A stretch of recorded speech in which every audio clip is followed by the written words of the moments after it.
Salut! Alors aujourd'hui, je te reviens pour te donner quelques petits conseils beauté. Je vais te parler dans cette vidéo de tout ce qu'on ne dit pas assez pour prendre soin de ton visage. Premièrement, le travail des muscles faciaux. Il faut savoir que travailler ces muscles faciaux permet de tonifier et raffermir les tissus. Cela aide aussi à éliminer toute la graisse qui est logée autour de ces muscles pour affiner le visage. La circulation sanguine est au passage elle aussi bien stimulée, ce qui va me permettre un meilleur échange entre les cellules et une meilleure régénération de ta peau.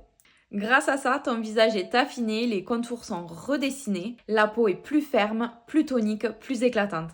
Deuxièmement, les massages. Les massages faciaux viennent stimuler la circulation sanguine et lymphatique, ce qui permet une meilleure élimination des toxines, ainsi qu'un meilleur échange entre les cellules et une meilleure répartition des nutriments. Les massages agissent aussi sur la production de collagène et d'élastine responsables de la souplesse et de la fermeté de la peau. Donc mon petit conseil, quand tu appliques tes crèmes, tes soins visage, n'hésite pas à passer quelques secondes de plus pour bien masser ta peau et obtenir de meilleurs résultats et de meilleurs effets sur ta peau. Troisièmement, l'action du froid. Le froid est très connu pour ses effets vasoconstricteurs et décongestionnants. Je suis sûre que tu as déjà entendu parler de la technique des cuillères froides sous les yeux pour décongestionner le regard. C'est exactement sous ce principe-là. Il diminue les cernes, les gonflements comme les poches sous les yeux et tonifie la peau.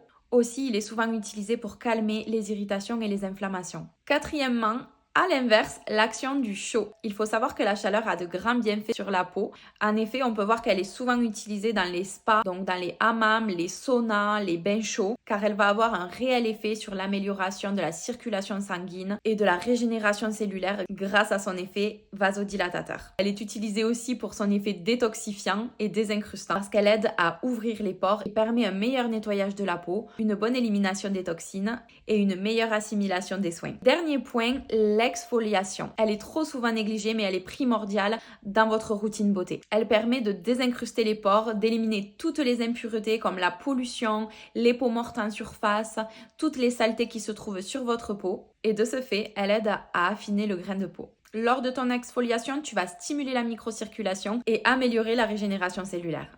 Les produits de soins que tu vas utiliser après vont mieux pénétrer dans la peau, ta peau va être plus douce, plus lisse et le teint frais et lumineux. Alors si tu as aimé ces quelques conseils beauté que tu ignorais, n'hésite pas à mettre un like sous cette vidéo, à t'abonner pour voir plus de contenu et sache que tu peux aussi réserver ta consultation privée avec moi pour des conseils plus personnalisés. Je te laisse tout ça en dessous de cette vidéo et nous on se retrouve très bientôt.